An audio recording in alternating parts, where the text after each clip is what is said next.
Welcome to Ben Franklin's World, a podcast about early American history with Liz Covart. The study of history is key to understanding who we are and how we can affect a better future. Ben Franklin's World will introduce you to historical people and events that have impacted and shaped our present-day world. And now, here's your host, Liz Covart. Hello, and welcome to episode 68 of Ben Franklin's World, the podcast dedicated to helping you learn more about how the people and events of our early American past have shaped the present-day world we live in. On February 12, 1809, Nancy Hanks Lincoln gave birth to her second child, a son that she and her husband Thomas Lincoln named Abraham. Abraham Lincoln grew up the son of a poor farmer, and yet, as you know, he managed to get elected as the 16th president of the United States. How did Lincoln achieve this great feat? Today, just a few days before his 207th birthday, we explore Lincoln's journey to the presidency. Our guide for this investigation is Richard Brookhiser, author of Founder's Son, A Life of Abraham Lincoln. During our exploration, Richard reveals how and why Abraham Lincoln entered politics, Lincoln's political ideology and the role founding fathers played in shaping Lincoln's political ideas, and details about how Lincoln became the 16th president of the United States. But first, if you enjoy this podcast, please consider supporting the Ben Franklin's World crowdfunding campaign. This campaign asks for financial and non-financial contributions that will help the show keep sounding great and that will help us bring early American history to more of our fellow history lovers. And perhaps even to people who don't yet know that they love history. That would be pretty cool, wouldn't it? For more information about this campaign and the ways that you can help out, visit benfranklinsworld.com/movement or text SupportBFWorld to 33444. I feel like we should sing Happy Birthday to Abraham Lincoln before we begin this episode. But then again, why sing when we can explore history? With tidings and wisdom to share about our early American past, here is this week's special guest. Today's guest is a writer and columnist for the National Review. His interest in modern-day politicians led to an interest in the founding period. He has written 11 books, 7 about founding fathers. He is a native of Irondequoit, New York, a resident of New York City, and he joins us today to discuss his newest book, Founder's Son, A Life of Abraham Lincoln. Welcome to Ben Franklin's World, Richard Brookhiser. Thanks for having me. Richard, you have written books about George Washington, Alexander Hamilton, Gouverneur Morris, James Madison, and John Adams. These are all founding fathers. So how did you come to write a book about Abraham Lincoln? Well, you do think about Lincoln if you're interested in American history. And so the thought had crossed my mind, and I'd always put it aside because there are just so many books about Lincoln, and how could you possibly get into such a crowded field?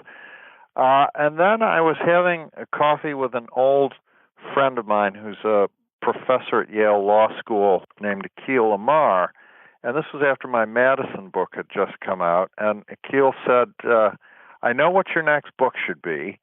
It should be a book about Lincoln and the Founding Fathers and call it Founder's Son. And so I thought for like half a second, and I realized this was a brilliant idea. This was just my way into Lincoln. I knew enough about Lincoln to see that the Founding Fathers had always been very important to him, and so I was off and running with that suggestion. I wonder about your process. Founder's Son investigates the evolution of Lincoln's ideas and how he understood and evoked the founders. Richard, how does one research how Abraham Lincoln, or any other person from the past, thought? Well, with Lincoln, you begin with his collected works. They're all online. Every letter he ever wrote, every speech he ever gave. It's not that bulky. He, of course, was murdered and cut short, and he never kept diaries or journals. His surviving letters are, most of them, all businesslike. So it's a pretty compact collection of material. And then I began by asking friends of mine who have written about Lincoln, studied Lincoln, for their advice. How do I get into Lincoln world?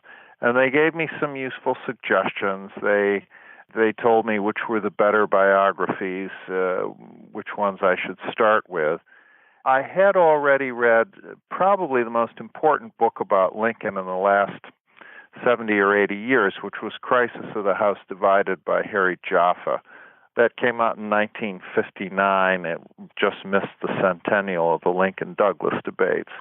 And Jaffa really rescued Lincoln from mid-century historians who were doing a lot of good work on the details of his life, but kind of losing the forest for the trees. And Jaffa said, look, this was a man involved in the great crisis of American history, and he was not only in it, he understood it, he got it. And that was crucially in part because of his understanding of the American founding. So Harry really brought the attention of historians back to Lincoln's ideas, and Harry did have a sense that the founders were important to him. When and how did Lincoln first encounter the legacy of the Founding Fathers? I don't imagine he actually met a Founding Father in person. No, I mean, his early life overlapped with the late life of some of the younger Founding Fathers, but, you know, they never came out to Indiana or Illinois, and Lincoln never got to the East Coast until after they were dead. So all his encounters with these men had to be in books. And the first one he encounters is George Washington. And this is when he's a boy. And he reads The Life of General George Washington by Mason Locke Weems, or Parson Weems. And this was one of the first biographies that was written about Washington. It came out a year after Washington died. And it was aimed at young adults, what we'd now call young adults. But it also helped shape Americans' view of Washington's life and career. We think about Weems now about his storytelling and often his exaggerations, but Weems did a pretty good job of getting the life in shape and understandable shape. And what inspired Lincoln about Weems's account was not so much the stories like the story of the cherry tree, but they were Weems's accounts of Washington's heroism in struggling for liberty. And Lincoln actually cited Weems in 1861 when he's on his way to his first inauguration and the country is falling apart. And he recalls the Battle of Trenton when he's passing through Trenton, New Jersey. He takes a train from his home in Illinois to Washington, D.C., and Trenton is one of the stops. And he remembers what Weems wrote about that battle, and he remembers that Weems presented it as a struggle for liberty in the world. The fate of liberty in the world was being decided at Trenton in 1776. And clearly Lincoln thinks he's in a similar situation. As he ages, he encounters, or he focuses on different founding fathers. I think he was very influenced by Thomas Paine in his 20s. Paine is the great journalist of the founding. Lincoln is also interested in Paine's religious writing, which was very combative. Paine was not an atheist, he was a deist, but he really attacked organized religion, particularly Christianity. And when Lincoln was 20-something, he thought this was very exciting and liberating. He would change his views on religion over time. But I think what he permanently took from Paine was just a model of how to use humor to make serious points. This is something Paine is very good at, especially in a vein of mockery. And Lincoln would be a master of this himself. And then the third important founder for Lincoln, of course, is Jefferson. And he calls on Jefferson really beginning in 1854 after the passage of the Kansas-Nebraska Act, which opens the remainder of the Louisiana Territory to slavery, which had been forbidden by the Missouri Compromise of 1820. But now Congress, led by Stephen Douglas, decides, well, we'll organize this territory and we'll let the people who live there decide whether they want it to be slave or free. And this enrages the North. It galvanizes Lincoln. And among the many arguments he uses is that our principles were incarnated in the Declaration of Independence, and there Jefferson says that all men are created equal, and that should be the guide for our policy for slavery in new territories. Lincoln is not saying that he will touch it in the South where it already exists, and he maintains that right through his election and even in the first year of the Civil War. But he says it must be contained. It must not expand because this is an evil thing that we have to accept where it is, but we cannot allow it to grow.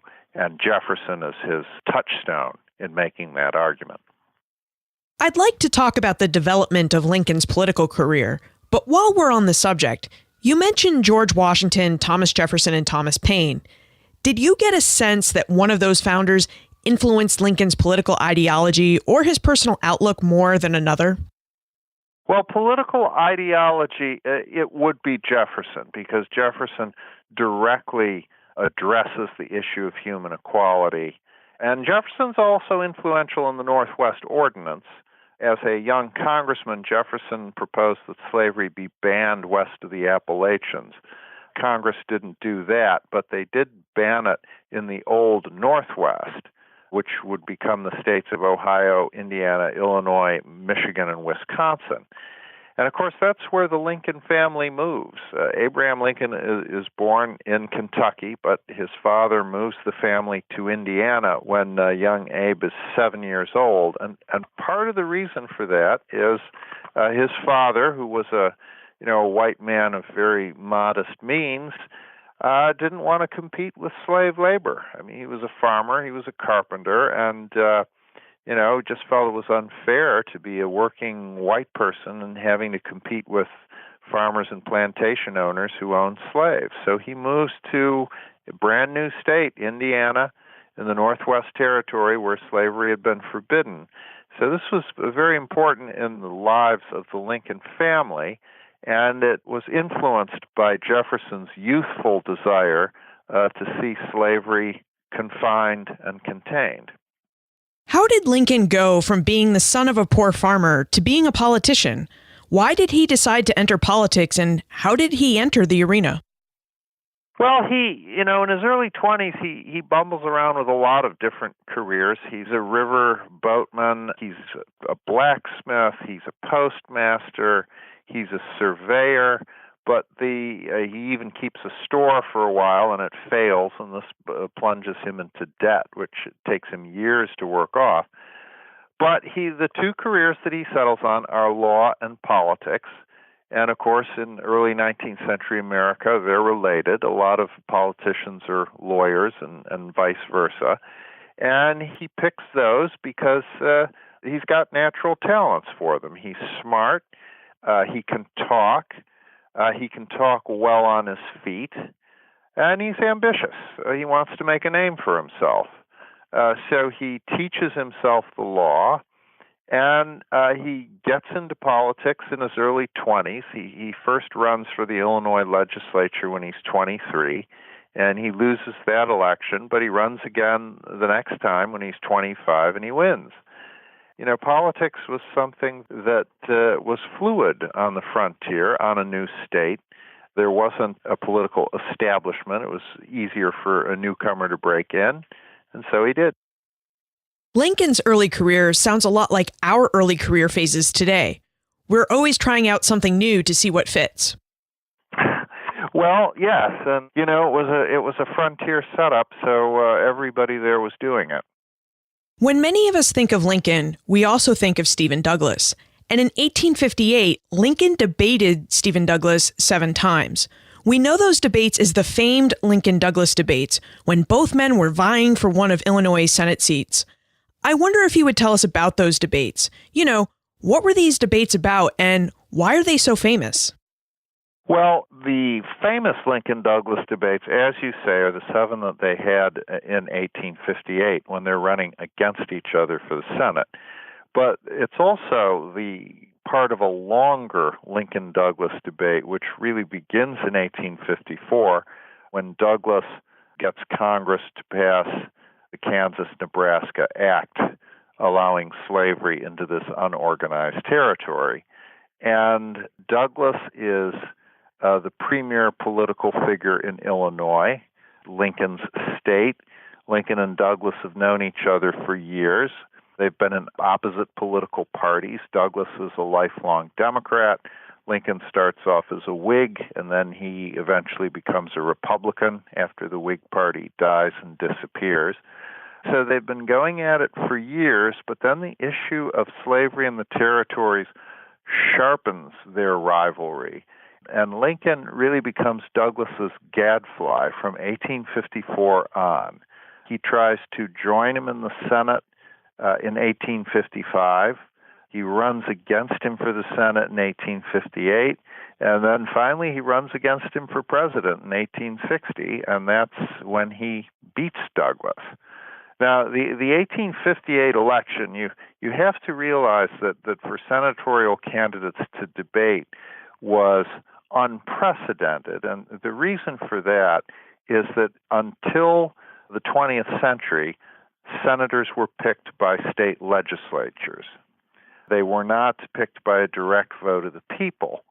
So the choice was made by legislative politics at the state level, and often it was very much an insider's game. But what happened in Illinois in 1858 is that each man had secured the loyalty of his party. The Democrats had announced that Stephen Douglas is our man. You know, he's the incumbent. We want him reelected. We will not support anyone else. Similarly, the new Republican Party said, Lincoln is our candidate. We're not going to vote for anyone else. Any Republican in the legislature will vote for Lincoln and nobody else. So, in other words, ahead of the election, it was clear that the two parties were only going to support these men.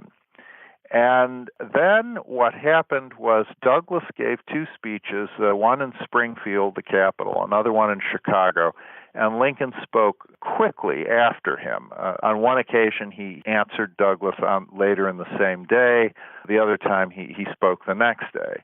And then the two candidates decided, all right, let's formalize this. Illinois then had 9 congressional districts. We've already appeared almost together in 2 of them, where Springfield is, where Chicago is. Let's have 7 more appearances in the other congressional districts in the state. So that's why we have the 7 debates. They span the state of Illinois. Freeport is up by the Wisconsin border.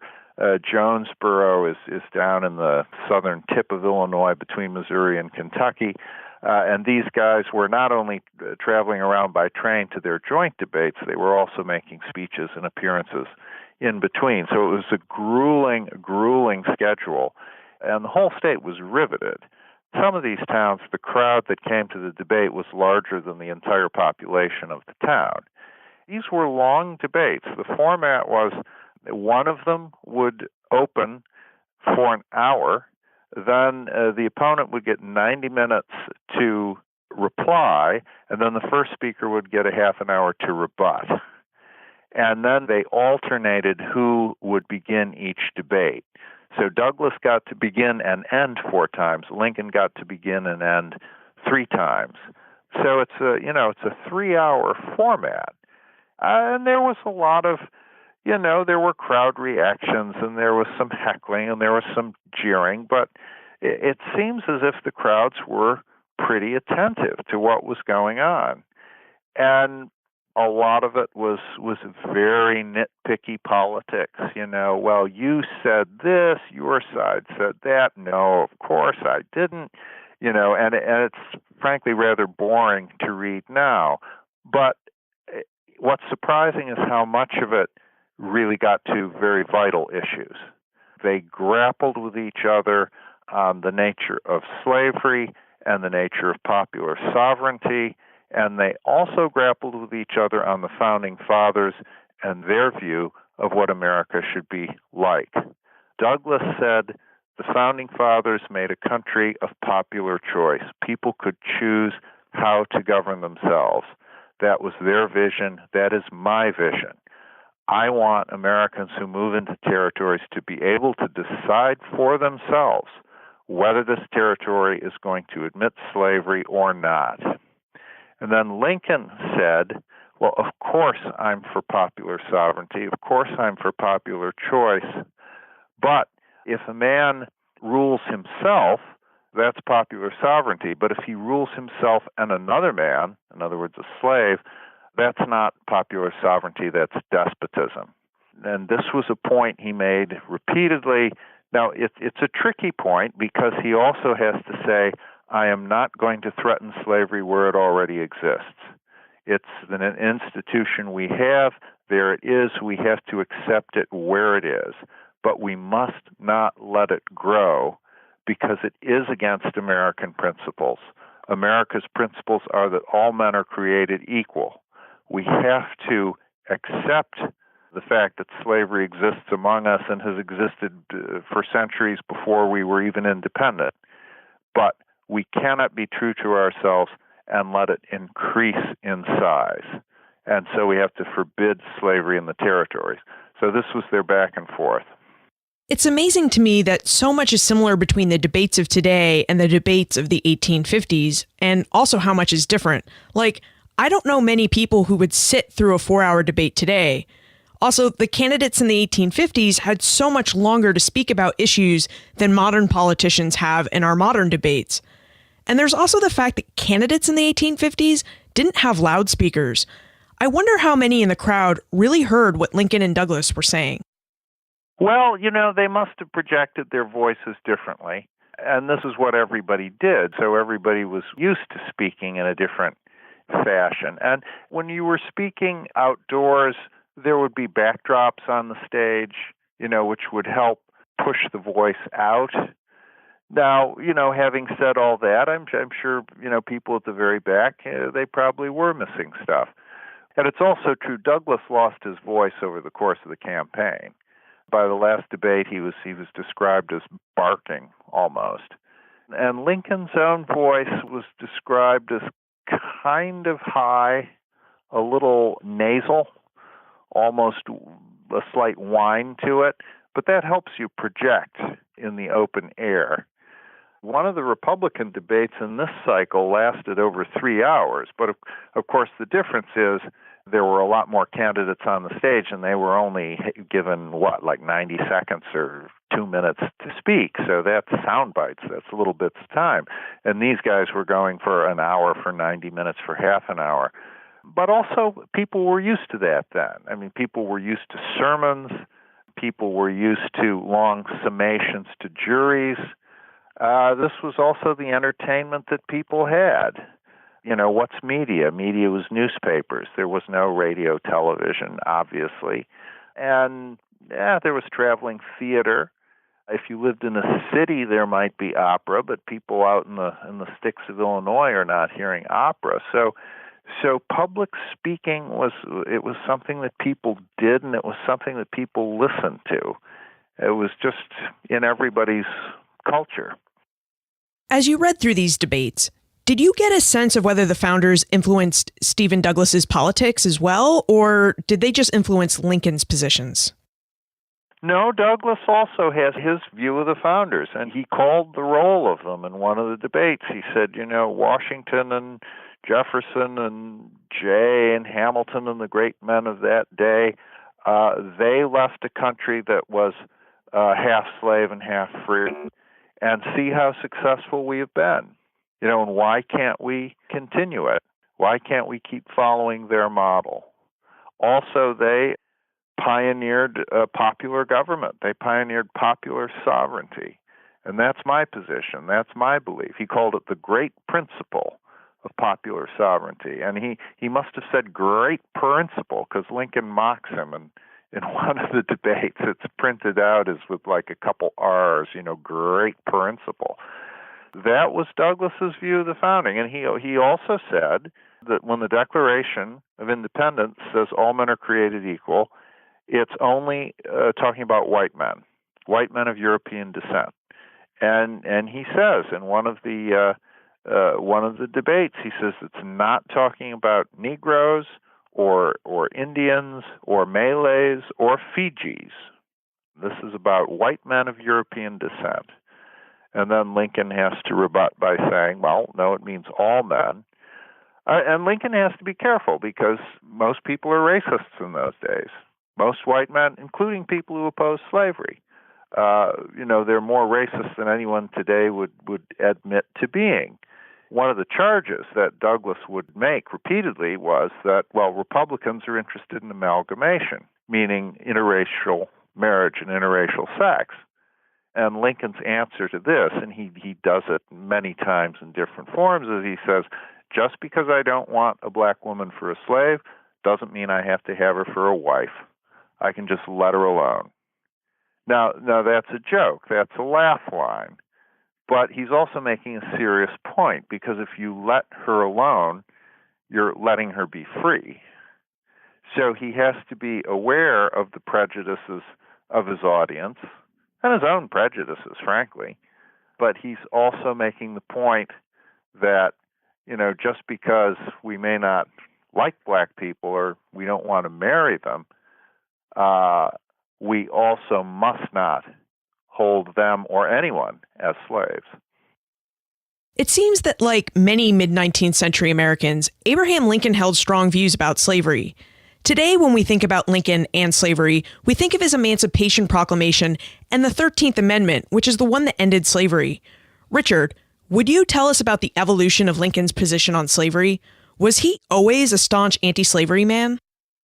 As early as 1837, when he's in the Illinois legislature, he proposes a motion which is only supported by one other man. So there are like two of them out of 100 guys.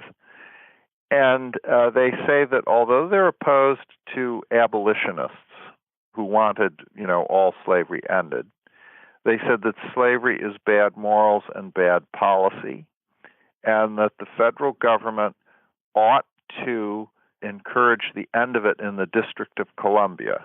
Now, that was the one place where the federal government could do anything it wanted about slavery or anything else, because it was directly ruled by the federal government.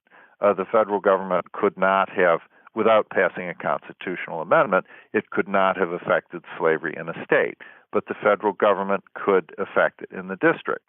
So as early as 1837, Lincoln is saying that the federal government should propose a plan to compensate the owners of slaves in the district, to pay them for their slaves, and to liberate them after a certain date, give people some time to adjust to this plan. And then he said, but they shouldn't do this unless the people of the district, the white people of the district, agree to it, vote to accept this proposal. And then he makes a similar proposal when he's in Congress. He serves from 1847 to 1849. And he offers a similar idea there. So this is early in his career. He thinks that slavery is a bad thing, and where it's possible, the one place where it's possible for the federal government to do something about it, it should. And then the Kansas-Nebraska Act galvanizes him on the issue of slavery in the territories. When he's elected president in 1860, he says repeatedly that he is not going to touch slaves in the South. He writes an old friend of his who's from Georgia. He says, your slaves will be as safe as they were in the days of Washington. But the difference between us is that we Republicans think slavery is a bad thing that should not be extended. You think it's a good thing that should be. And then he ends by saying, I suppose that is the rub. Well, yes, it was the rub, and it was going to lead to the Civil War in a few months. Early in the Civil War, he stopped some Union commanders from issuing liberation orders in places where there are slaves, such as Missouri. Now, Missouri was a slave state that stayed in the Union. 4 slave states did: Missouri, Kentucky, Maryland, and Delaware. And Lincoln is very careful to not liberate slaves early in the war because he's particularly anxious to keep Kentucky in the Union. The Union's strategy to beat the South is to encircle it and squeeze it to death, essentially. It was called the Anaconda Plan. And this involved going down the Mississippi River from the north, capturing New Orleans, moving up from the south, blockading the entire coast of the South, and then trying to push in through Tennessee and through Virginia. This is what the Union ends up doing. It takes 4 years. It's extremely bloody. But if it had to start, if Kentucky had left the Union, the Anaconda would have had to start on the Ohio River. It would have been a much harder thing. And Lincoln says to lose Kentucky is virtually to lose the whole game. So he's anxious to keep Kentucky in the Union. It is a slave state. It's a loyal slave state. So he doesn't want to do anything to disgust Kentuckians. And this annoys people in his own party, the so-called radical Republicans. One of them, a senator from Ohio, he says, well, Lincoln is just white trash. I mean, this is the reason he's being so cautious. He's white trash. But by the middle of 1862, Lincoln is realizing that the North, it needs black soldiers, and it also needs to weaken the military resistance of the South. You know, slaves are an important resource. They do work that their masters are then free to go off and fight. So that's his reason for deciding to issue the Emancipation Proclamation. And he makes a preliminary announcement after the Battle of Antietam, and then he issues the proclamation on January 1st, 1863. But this is to free the slaves of rebels, and it's limited to that because he's doing this as an executive order. This is an executive action, and he can only do it as commander-in-chief in time of rebellion. So in other words, slaves in loyal slave states are not affected. Slaves in parts of the South that the Union has reconquered are not affected. So Tennessee, West Virginia, New Orleans, which we took early on, parts of coastal Virginia, slaves there are not affected by the Emancipation Proclamation. But where there are rebels, which is most of the South, those slaves are then, thenceforward, and forever free. And then the final liberation is at the end of the war. This is the 13th Amendment, which will end slavery throughout the United States. It passes Congress at the beginning of 1865, and it goes out to the states, and it will be ratified in December after Lincoln has been murdered. It's actually pretty remarkable that Lincoln becomes president because, as you mentioned earlier, Lincoln loses a lot of elections, but he wins the presidency. Mm-hmm. How does Lincoln become the Republican Party's presidential nominee as a perennial loser? I mean, the Republican Party is trying to get their first party member elected president. Well, the LincolnDouglas debates were a national spectacle. They were covered by newspapers across the country. And even though he loses that election, that senatorial election, he makes a national name for himself. He's asked to give speeches in the East. His East Coast debut is the Cooper Union Address in New York City in February of 1860. And clearly, he's already thinking about the Republican nomination. He's helped partly by the fact that he's a fresh face. The front runner is William Seward, senator from New York, former governor. Seward's a very smart man, very forthright on the issue of slavery, but he has baggage. He's been in politics longer than Lincoln has, and as governor and senator, he's taken some positions that make him unpopular with people on a variety of issues. And this is true of some of the other Republicans who also want that nomination in 1860 and who are older and more experienced than Lincoln is. One of the downsides of experience is, you've made enemies for yourself.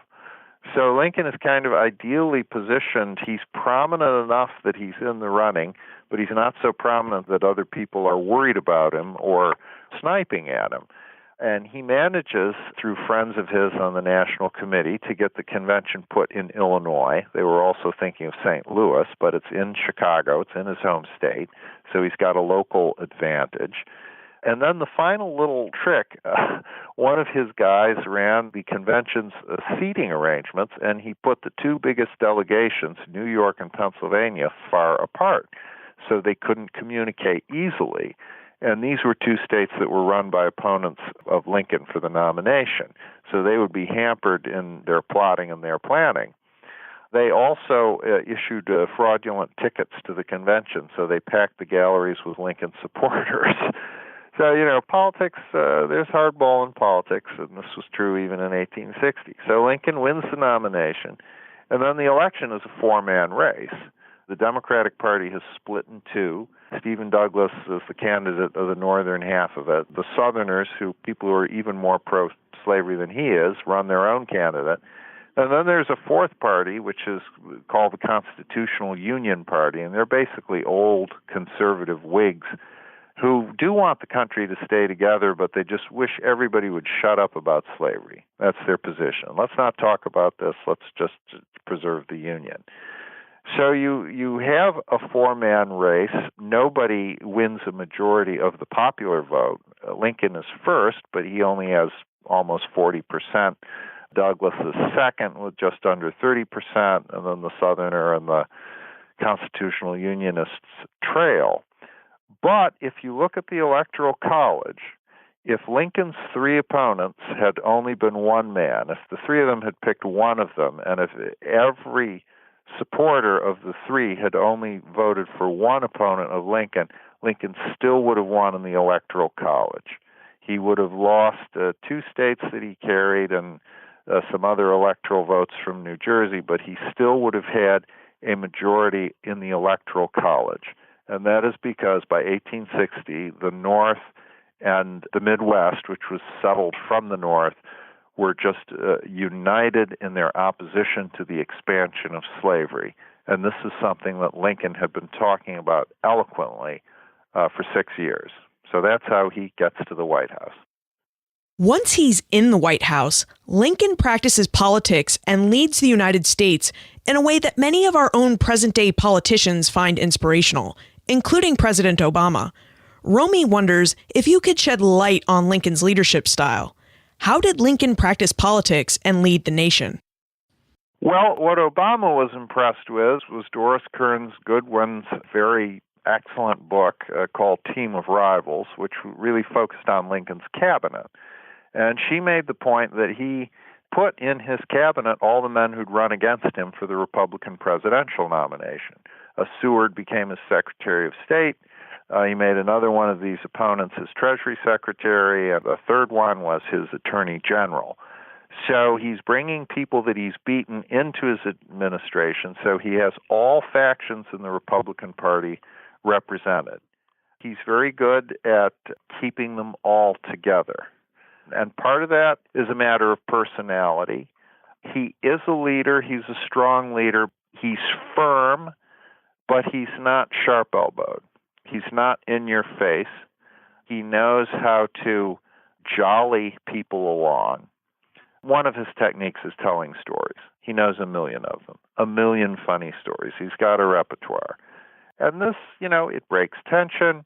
It makes people think well of him. It smooths down the sharp edges. That's what he uses in face-to-face relations. He also is very mindful of public opinion. There's no polling then, but he sets aside a certain amount of time every day to see visitors to the White House.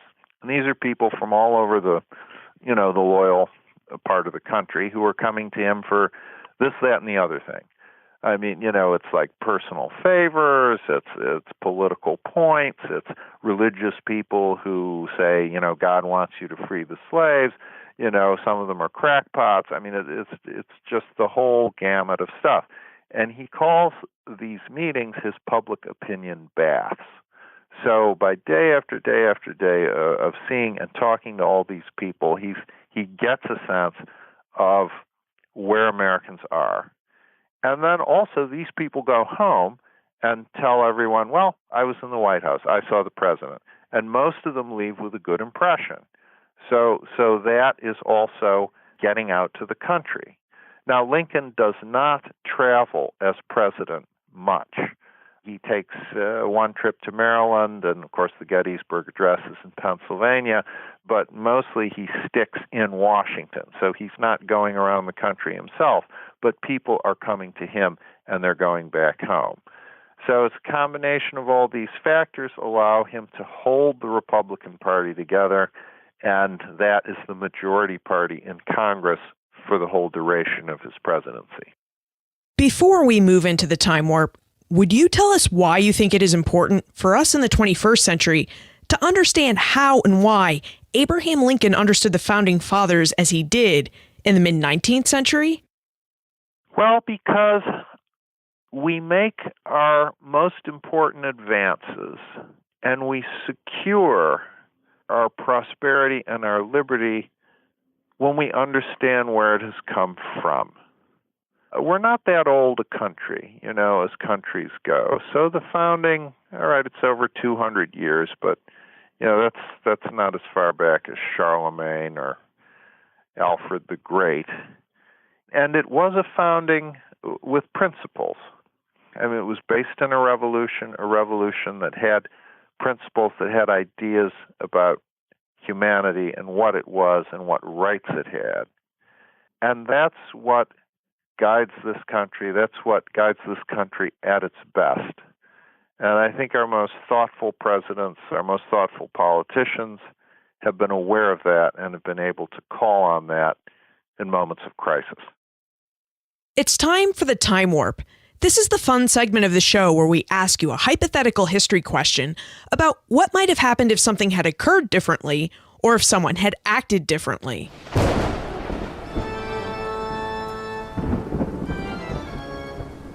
The Time Warp. Historians can't predict the future, but they can speculate about what might have been. Earlier in our discussion, we mentioned that Lincoln's perennial political rival was Stephen Douglas. Douglas died on June 3rd, 1861. But David wonders what would have happened if Stephen Douglas had lived. Would he have challenged Lincoln in the election of 1864? And if he had, how would history be different? Well, I think Douglas certainly would have kept his hand in as a presidential candidate. He and Lincoln were about the same age, so Douglas was certainly fit to run again.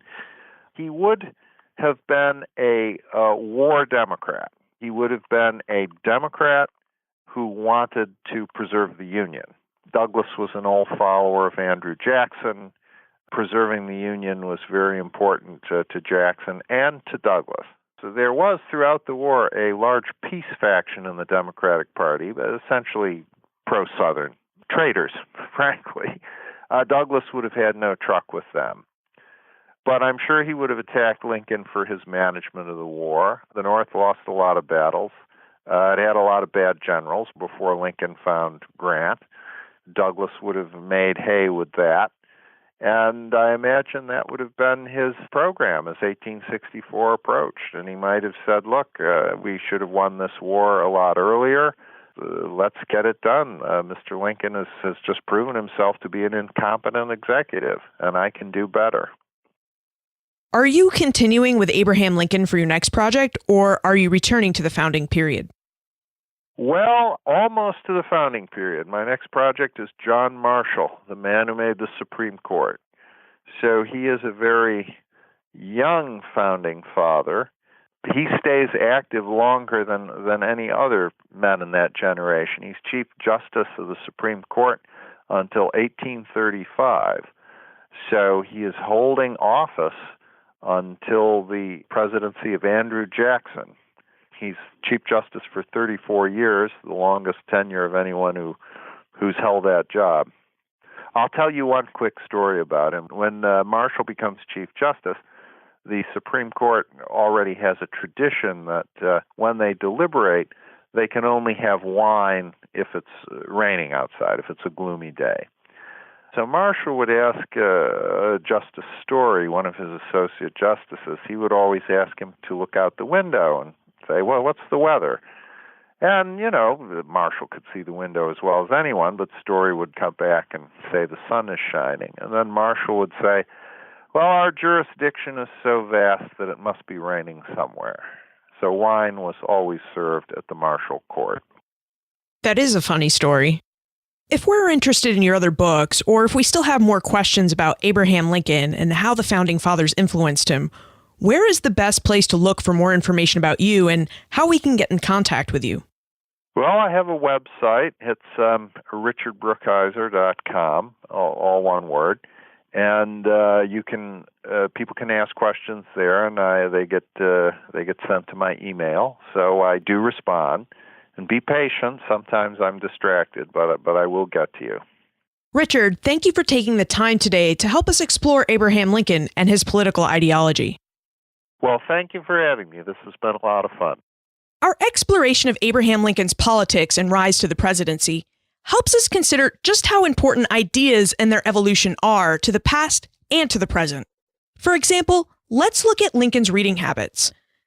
Since he was a boy, Lincoln enjoyed reading, and like many of us, one of his favorite topics to read about was the American Revolution and its leaders. Lincoln read about this period because he wanted to learn more about how his country was founded. As he read, Lincoln paid attention to the founders' ideas, what they thought about slavery, liberty, freedom, and religion. He also took the time to consider how the founders' ideas worked in the mid-19th century and about how he could modify some of the founders' ideas so that they would work in the 19th century. Ideas about the past shaped Lincoln's thoughts about how he could make his present a better place in which to live, just as ideas from the past shape our thoughts about how we might affect a better future in our 21st century. It seems timely that we should recognize the role ideas play in our past and present. After all, presidential primary season is upon us. You can find more information about Richard, his book, Founder's Son, plus everything we talked about today on the show notes page, benfranklinsworld.com/068. President's Day is nearly upon us. I know this isn't a holiday where one normally gives a present, but I want to give you one, a complimentary copy of the Ben Franklin's World app.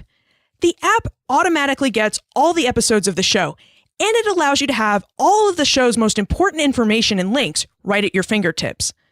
To receive your gift, all you need to do is visit benfranklinsworld.com/apps or search for Ben Franklin in your favorite app store. You could also celebrate President's Day by telling your friends, family, and social media followers about this episode, or perhaps about one of your favorite episodes about George Washington. Word of mouth recommendations are the best way to help people discover podcasts. And I am always really grateful when you take the time to tell people about the show, because your efforts have really helped this podcast grow. What do you think about the differences between the LincolnDouglas debates Richard described and our present-day presidential debates? Do you think candidates need more time to discuss issues? Do you think we should alter the debate system that we have in place? Send your answers to liz@benfranklinsworld.com, tweet me @LizCovart, or post a comment on the show notes page for this episode or in our listener community on Facebook. And remember, never leave till tomorrow that which you can do today.